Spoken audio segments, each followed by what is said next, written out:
Zoti Osmani ju thoni që bota është drejt një lufte të tretë botërore, por a mund të ketë fitues? Nuk është drejt një lufte të tretë, është brenda saj. Qartë. Por a ka fitues në një luftë botërore në këtë kontekst që ne flasim, duke qenë se do të ketë më shumë një luftë bërthamore? Pra, nëpërmjet fuqive bërthamore, a ka fitues? Jo, nuk ka luftë bërthamore në kuptimin shkatërues, sepse lufta bërthamore është fatale dhe këtë e dinë të gjithë, këtë e dinë edhe Amerikanët, edhe Rusët, edhe Kinezët. Unë ju a shpjegova më sipër dhe ju thash qartësisht, jemi në paradhomat e luftës së tretë botërore, jemi në fushën e stërvitjes, po bëhet nxemja. Si do të shkoj kjo, atëherë do të shikoj se si do të përgatitet përplasja e madhe. Përplasja e madhe nuk është domosdoshmërisht ushtri që do të shkojnë të pushtojnë vende të tjera.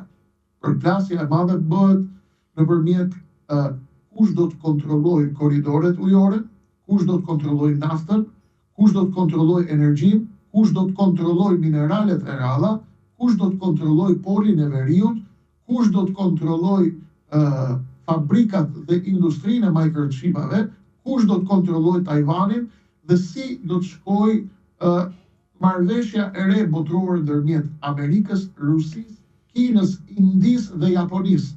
Është një peshqe e re që po eksperimenton rindarje të zonave të tyre të influencës në të gjithë planetin, dhe kjo rindarje do të përcaktojë zonat e reja të influencës dhe do të përcaktojë ritmin e përplasjes së madhe për polin e veriut apo për microchipat, sepse dominanca e ardhshme botërore është e lidhur me supremacinë teknologjike, është e lidhur me supremacinë në artificial intelligence, është e lidhur me supremacinë në mineralet e rralla, pa të cilat nuk mund të ketë epërsi teknologjike. Epërsia teknologjike e microchipave, e inteligjencës artificiale dhe sektorëve të tjerë dhe luftës hapësinore nuk ka mundësi të zhvillohet në qoftë se nuk kontrollojnë mineralet e rralla, të cilat sot janë më të rëndësishme se floriri dhe më të rëndësishme se nafta. Donald Trump e nisi me kontrollin e naftës duke marrë depozitën më të madhe në botë që është Venezuela, tashmë po bëhet gati të godasi Iranin, tashmë po kërkon të marrë Groenlandën dhe polin e veriut, dhe kjo nuk është gjë tjetër përveç se një betejë, një paradhom e luftës tretë botërore për të kapur dhe për të bërë gati kontrollin e materialeve bazë. Lufta tretë botërore nuk mund zhvillohet pa lëndët e para. Lëndët e para kanë nevojë, lufta ka nevojë për karburant, ka nevojë për supremaci teknologjike, ka nevojë për supremaci në inteligjencë artificiale dhe këto nuk mund të sigurohen pa kontrollin e mineraleve të rralla, për të cilat bëhet lufta në Ukrainë, në polin e veriut dhe përplasja e madhe ndërmjet rusëve dhe kinezëve. Luftë bërthamore nuk ka, sepse shkatërrohet bota brenda sekondës, mund të ketë larg qoftë goditje bërthamore taktike në Europë apo në pol të veriut apo në rajone të tjera, të cilat mund të jenë të kontrolluara, por shpresoj mos shkojmë në ky skenar. Po Shqipëria, zoti Osmani, si preket nga zhvillimet e politikës së madhe amerikane, marrë shkas këtu nga arrestimi i Maduros, që ndezdi një lloj shprese nga opozita në Shqipëri të paktën që mund të kishte një aksion të ngjashëm edhe në Tiranë? Ka dy specifika të ndryshme që duhet i kuptojnë shqiptarët. Shqipëria është një mikroorganizëm në lojën e madhe të kombeve, është një vend në Ballkanin perëndimor, vend strategjik për interesat amerikane, por nuk jemi në skenarin e ngjashëm me të Maduros. Opozita synon të mobilizojë ndjekësit e saj, synon të ushqejë shpresa për të ndërtuar skenar të ngjashëm, por ndryshon skenari i Shqipërisë me skenarin e Venezuelës. Në ç'kuptim? Shqipëria i plotëson të gjitha kushtet. Regjimi i Ramaduros këtu në Tiranë i plotëson të gjitha kushtet që ka plotësuar Maduro atje, sepse në të gjitha deklaratat e Departamentit të Shtetit në muajt e fundit, në javët e fundit dhe në vitet e fundit, Shqipëria është qendër operacionale e trafikut kokainës dhe e krimit të organizuar. Zgjedhjet villen nëpërmjet ndihmës së karteleve të drogës dhe të kokainës.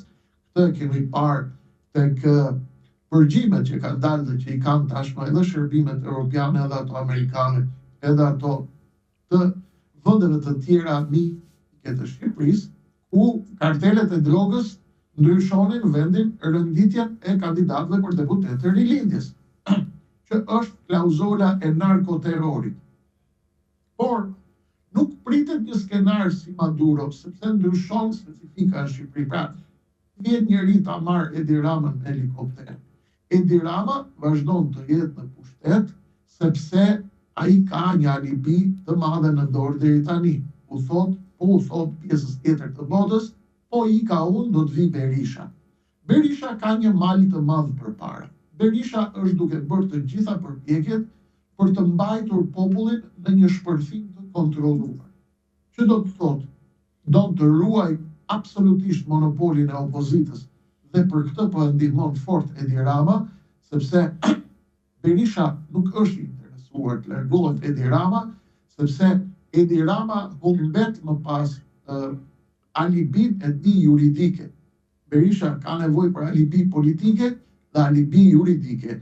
Rrëzimi i Ramaduros dhe i kartelit të rilindjes, pra i Edi Ramës dhe i rilindjes, Berisha nuk ka më nesër kujt i thot popullit shqiptar se është i persekutuar. Pra, në qoftë se sot Berisha shkon diqet nga Spaku, apo shkon përpara drejtësisë, apo bën gjithçka tjetër, Berisha u thot pasuesve të tij, ky i poshtri regjimi i Tiranës, narkoshteti është duke më persekutuar.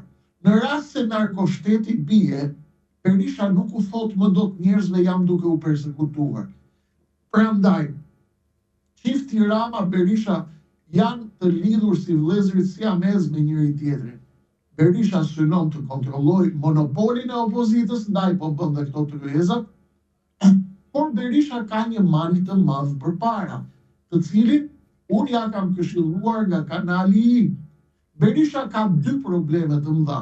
Ka malin e madh të non-gratës, të cilin nuk e mundi ta të i kaloj edhe me gjithë logimin e Fatmir Mediut dhe çantat e dollarëve që shkuan për Lasivitën, i gënjën shqiptarët dhe u thanë që do të hiqet kjo, do shkoj në Washington këtë javë, do shkoj javën tjetër.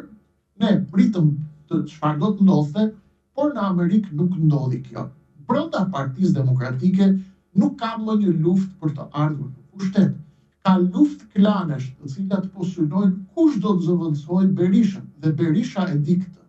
Këshilla ime për Berishën, jo për dashamirësi ndaj tij, po për dashamirësi ndaj Shqipërisë dhe shqiptarëve dhe popullit opozitar, ka qenë ndiq lojën e madhe.